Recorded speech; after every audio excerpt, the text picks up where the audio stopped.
Hello, everyone.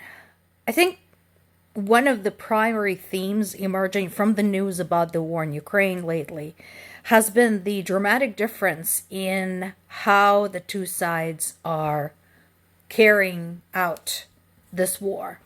On one hand, we have Ukraine that is fighting for its independence, for its sovereignty on its own land, having its cities pummeled, some of them razed to the ground, civilians killed, babies killed after being born within hours.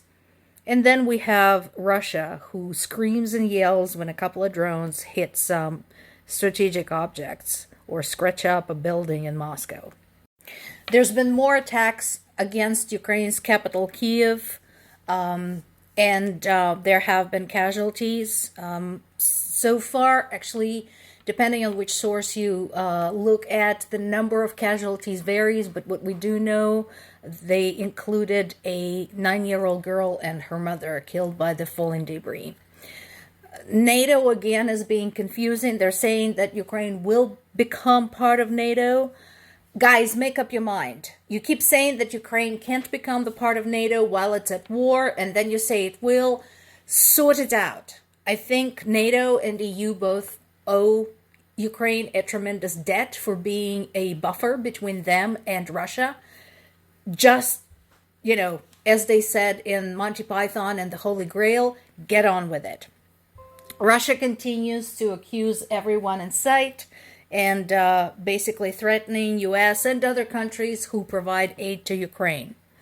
Meanwhile, there is a confirmation of an anti-Putin Russian group that is fighting within Russia on the Ukrainian side. So that is good news. I'm glad they're not all brainwashed.